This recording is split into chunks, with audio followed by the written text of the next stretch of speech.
नमस्कार. आज आपण एका अतिशय खास आणि खऱ्या अर्थाने प्रेरणादायी अशा प्रवासाची माहिती घेणार आहोत. गौरी आरोग्य फाउंडेशन. शून्यातून सुरू झालेलं हे काम आज अनेकांसाठी अक्षरशः जीवनदायी कसं ठरतंय हे आपण आज समजून घेणार आहोत. हा फक्त वैद्यकीय मदतीचा विषय नाहीये, तर माणुसकीचा आणि आशेचा एक भक्कम आधार आहे. चला तर मग सुरू करूया. संघर्ष इतका मोठा असावा की यशाने स्वतःहून आपली ओळख सांगावी हे वाक्य नुसतं ऐकलं तरी अंगावर काटा येतो, नाही का? बरं, हे फक्त एक वाक्य नाहीये, तर फाउंडेशनचे संस्थापक आणि वैद्यकीय अधिकारी श्री नरेश मोरे यांच्या संपूर्ण प्रवासाचं हे एक सार आहे. कुठलाही मोठा आधार नसताना केवळ कष्ट करण्याची आणि लोकांसाठी काहीतरी करण्याची अफाट जिद्द उराशी बाळगून त्यांनी जी सुरुवात केली ती खरोखरच खूप रंजक आणि थक्क करणारी आहे.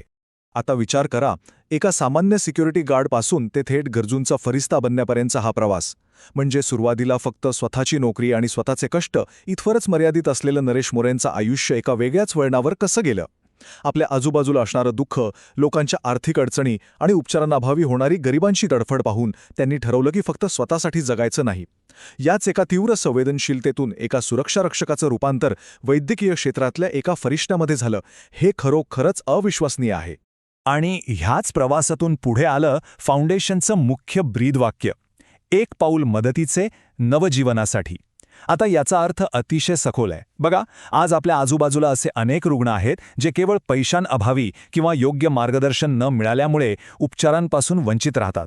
अशा आर्थिकदृष्ट्या दुर्बल रुग्णांना अगदी योग्य वेळी वैद्यकीय उपचार आणि आधार मिळवून देणं हेच या संस्थेचं मुख्य ध्येय आहे. थोडक्यात सांगायचं तर खऱ्या अर्थाने कुणाला तरी एक नवीन आयुष्य म्हणजेच एक नवजीवन देण्यासाठी उचललेलं हे एक अत्यंत महत्त्वाचं पाऊल आहे. पण ही मदत नक्की पोचते कशी याचं एक अतिशय भक्कम असं मॉडेल या फाउंडेशनने तयार केलंय. हे काम प्रामुख्याने 5 स्तरांवर चालतं.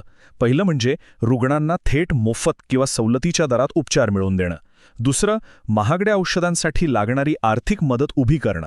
तिसरं म्हणजे सोनोग्राफी किंवा रक्त चाचण्यांसारख्या ज्या खर्चिक पण गरजेच्या तपासण्या असतात त्यात थेट सहाय्य करणं. चौथं आणि माझ्या मते सर्वात महत्त्वाचं म्हणजे हॉस्पिटलशी समन्वय साधून तज्ज्ञ डॉक्टरांचं योग्य मार्गदर्शन मिळवून देणं. आणि 5वा स्तर, जो बऱ्याचदा दुर्लक्षित राहतो, तो म्हणजे रुग्णाला आणि त्यांच्या कुटुंबाला एक भक्कम मानसिक आणि सामाजिक आधार देणं. हा एक अतिशय परिपूर्ण असा मदतीचा सांगाडा आहे.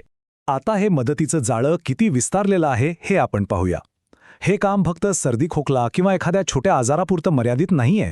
मोतीबिंदूंसारखे डोळ्यांचे आजार असोत किंवा थेट अँजिओप्लास्टीसारख्या हृदयाच्या मोठ्या शस्त्रक्रिया असोत, ही संस्था तिथे खंबीरपणे उभी असते. ब्रेन ट्यूमरसारखे गंभीर आजार, हाडांचे फ्रॅक्चर, कर्करोगासाठी लागणारी किमोथेरपी आणि रेडिएशन किंवा थॅलेसिमियासारखे रक्ताचे आजार, बापरे, यादी खूप मोठी आहे. इतकंच नाही तर महिलांचे आरोग्य, प्रसूती आणि अगदी नियमित डायलिसिससारख्या अत्यंत गुंतागुंतीच्या आणि खर्चिक प्रक्रियांमध्ये हे फाउंडेशन अक्षरशः ढाल बनून उभं राहतं. हे सगळं प्रत्यक्ष व्यवहारात कसं काम करतं याचं एक उत्तम उदाहरण पाहूया. एका गरजू रुग्णाचं हॉस्पिटलचं मूळ बिल आलं होतं तब्बल 90,000 रुपये. आता विचार करा, एका सर्वसामान्य कुटुंबासाठी इतकी मोठी रक्कम उभी करणं म्हणजे किती मोठा मानसिक आणि आर्थिक धक्का असू शकतो. पण गौरवी आरोग्य फाउंडेशनने तिथे अचूक समन्वय साधला आणि त्यांच्या प्रयत्नांमुळे हेच बिल थेट निम्म्यावर, अगदी 45,000 रुपयांवर आणण्यात आलं. हे फक्त कागदावरचं काम नाहीये, तर प्रत्यक्ष एका कुटुंबाचा आर्थिक ताण निम्म्याने कमी करण्याचं हे एक जिवंत उदाहरण आहे. या कार्याचा जमिनीवरचा जो इम्पॅक्ट आहे ना, तो खरोखरच खूप मोठा आहे. अपेक्स हॉस्पिटल्समध्ये मोफत अँजिओप्लास्टी शस्त्रक्रिया यशस्वीपणे पार पाडण्यात आल्या आहेत. तसंच मोतीबिंदू शस्त्रक्रियांमध्ये फक्त ऑपरेशन मोफत केलं जात नाही, तर रुग्णांना मेडिकल किटसुद्धा मोफत दिलं जातं. यासोबतच आणीबाणीच्या वेळी रक्ताची तातडीने व्यवस्था करणं आणि सरकारी योजनांचा जसं की आयुष्यमान कार्डचा थेट फायदा मिळावा म्हणून नोंदणी करून देणं, अशी कित्येक कामं रोजच्या पातळीवर केली जातात. निर्मला मॅडम असोत किंवा रुपेश शिंदे, अशा अनेक नागरिकांनी या निस्वार्थ सेवेबद्दल आपले मनपूर्वक आभार व्यक्त केले आहेत. आणि हे काम इथेच थांबत नाही. भविष्यात जास्तीत जास्त लोकांपर्यंत पोहोचण्यासाठी यांची रूपरेषा अतिशय स्पष्ट आहे. आगामी काळात म्हणजे 25 एप्रिल 2026 रोजी मोफत डोळे तपासणी आणि चष्मा वाटपाचं एक मोठं शिबिर आयोजित केलं जाणार आहे. आणि लगेचच त्यानंतर 1 मे 2026 रोजी मुलुंड येथील कार्यालयात एक भव्य मोफत आरोग्य तपासणी शिबिर पार पडणार आहे. हे स्पष्टपणे दाखवून देतं की सामाजिक आरोग्याप्रती ही संस्था किती सक्रिय आहे आणि त्यांचं हे काम किती निरंतरपणे सुरू आहे. बरं, आता येतोय सर्वात कळीचा आणि महत्त्वाचा मुद्दा. +91 8976135040 हा थेट वैद्यकीय अधिकारी श्री नरेश मोरे यांचा स्वतःचा मोबाईल क्रमांक आहे.